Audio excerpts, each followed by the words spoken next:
back, everyone. I'm excited to give my opinion today on the next Muay Thai World Cup event that's coming up. I'm just gonna go over the card a little bit, give my opinions and my thoughts on some of the matchups and what I think some of the results will be.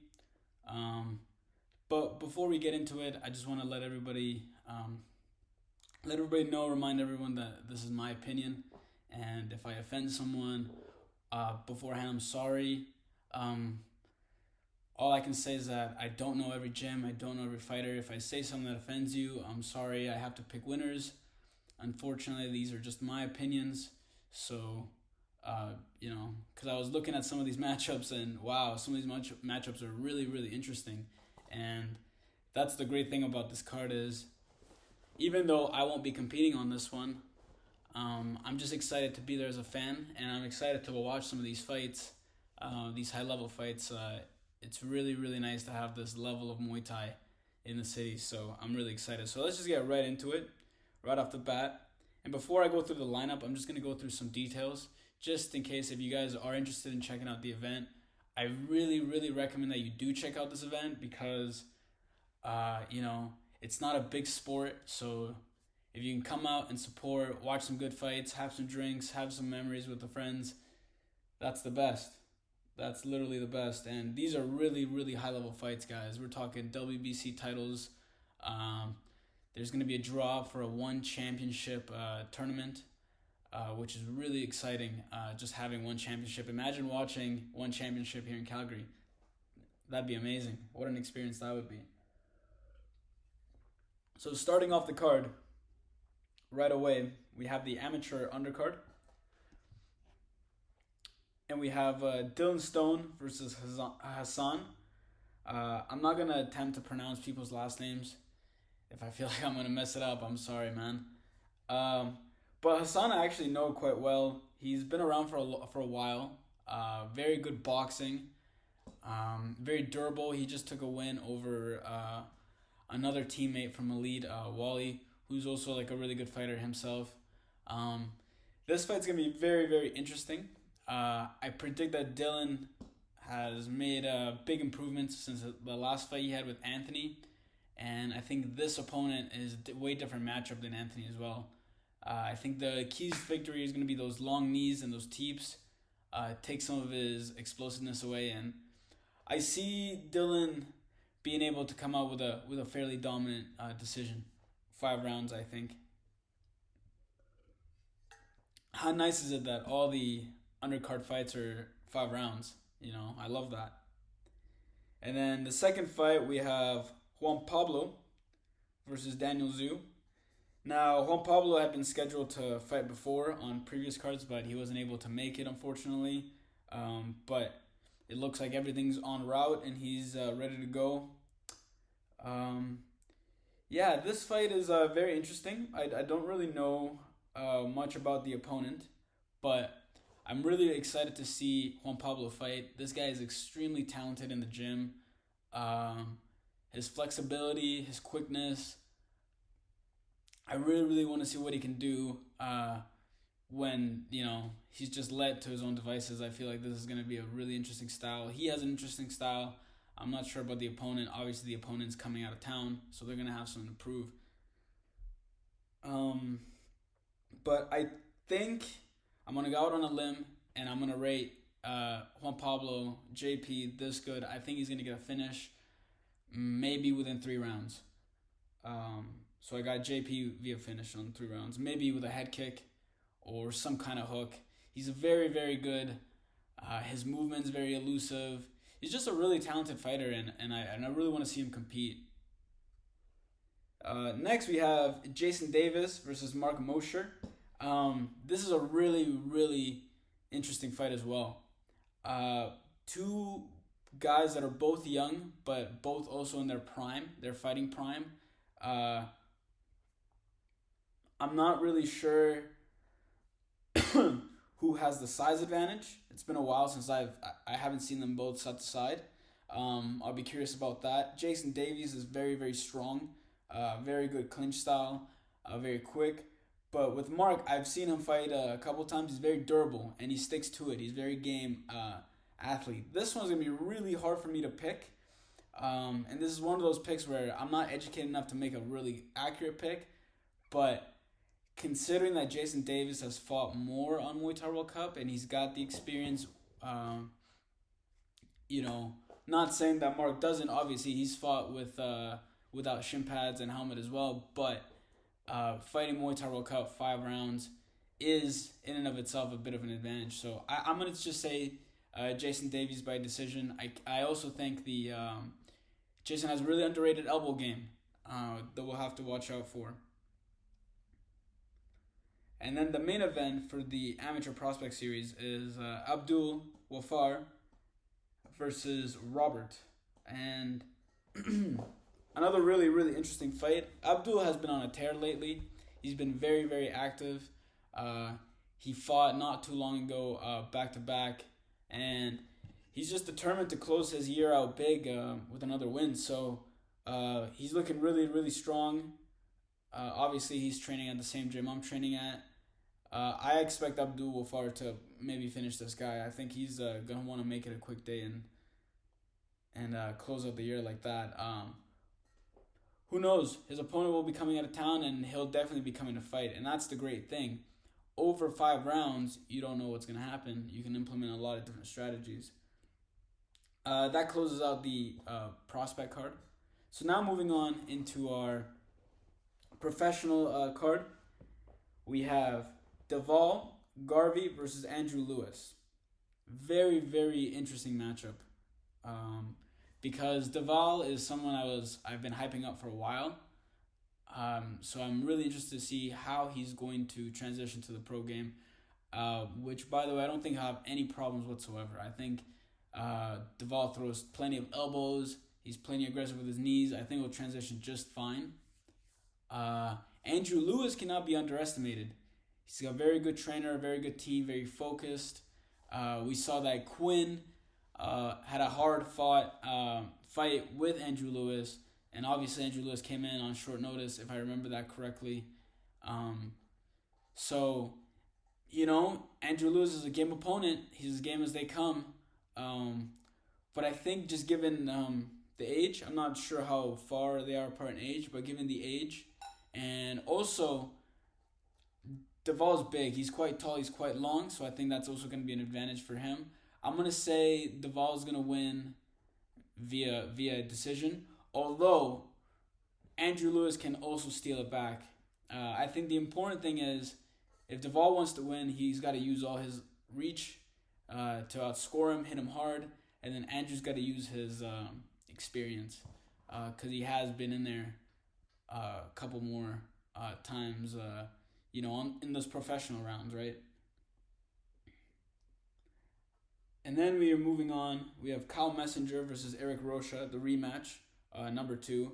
Another really, really good fight with, obviously, these guys are some of the best guys in Canada. So there's implications there for bigger fights, better fights. This fight is very, very interesting because we know how the first fight went down. Having said that, it was a very, very close fight. And it was one of those fights that could go either way. I think Kyle's very determined. He's got very good cardio. I think Eric Rocha, I think it will all depend how he recovered from his last fight with Jake, mentally and physically. Because Kyle is very, very game. And if Eric Rocha is not there, it can not be competitively very fast. But Eric Rocha is very, very good as well. And he's had a lot of experience fighting pro. A lot of experience and fighting overseas. So, there's no emotion that Eric Rocha is going to feel that he hasn't felt already. But, Kyle's training and he's looking very, very good. And then we have a very interesting fight. A fight that I didn't think I would see booked. But we saw it booked and I'm not mad at it. I like this fight a lot, actually. Tim Lowe versus Mark Wedderburn. This fight is very, very interesting because Mark hasn't fought in a while.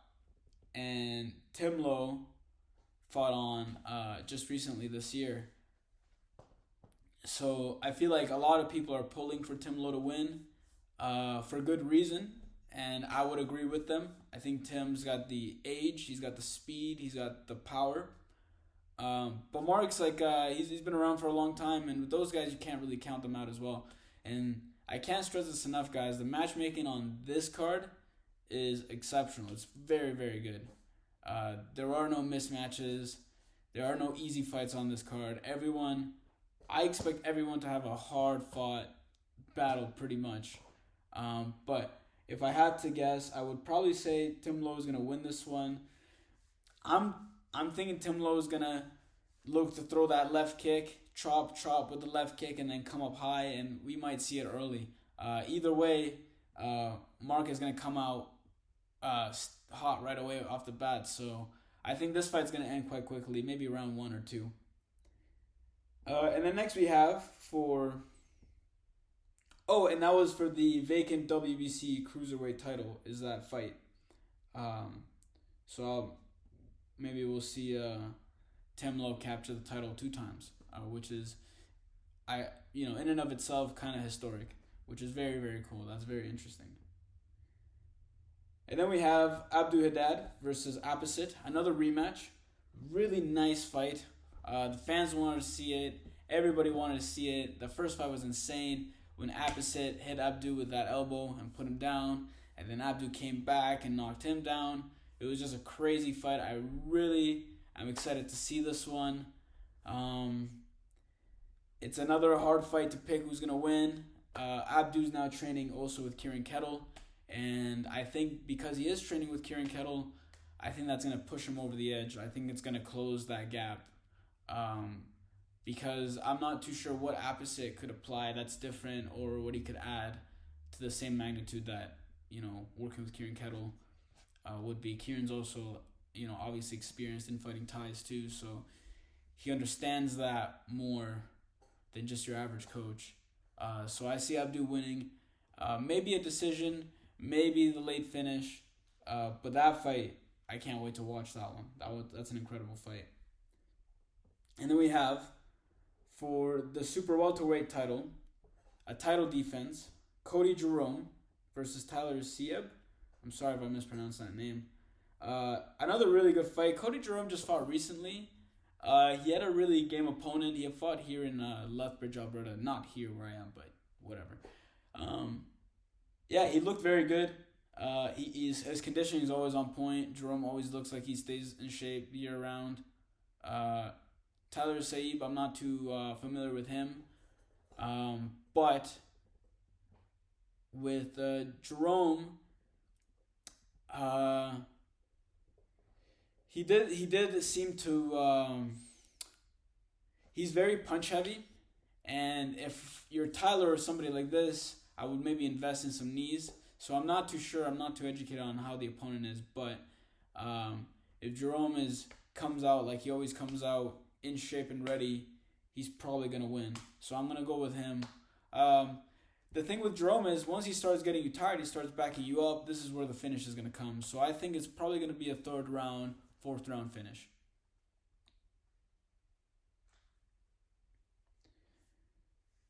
And then we have the super bantamweight.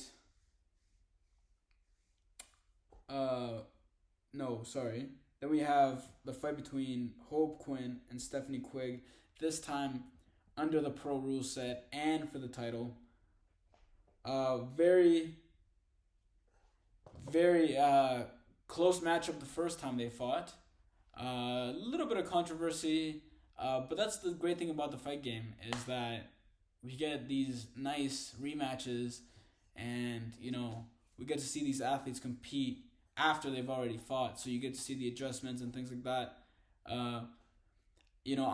I think Hope has improved a lot. Her boxing, her clinch. So I think she's probably gonna walk away with a clean decision or maybe a late finish. And then we have the main event: Jake Peacock versus Richard Pham. And this is a very high level fight, not just in Canada, but this is a solid level of international fight on its own. Jake Peacock obviously fighting on the last event, putting on some heavy boxing combinations on Eric Rocha. Uh, Jake just seems to be on a different level of speed at the moment. So we'll see if he can impose that on this Richard Pham, who I'm not too sure. I know he's been involved in some big fights already and he's fought overseas a lot. But that's my own ignorance. I don't know too much about him. But it looks like Jake is. I would pick him to probably win by another finish. I just think he's very strong. He's very explosive, and he's got some good fight IQ. And he's also very focused. He's just a focused guy in general. So I predict him to take the W on that one. Even though Richard Pham, if the guys are at this level, they're all good, So I could be wrong on any of these picks, but so yeah, guys. So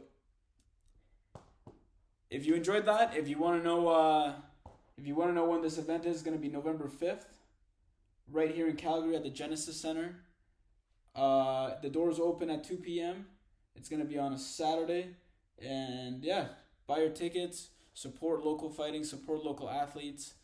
And if you disagree with me, let me know why. And make your picks. Again.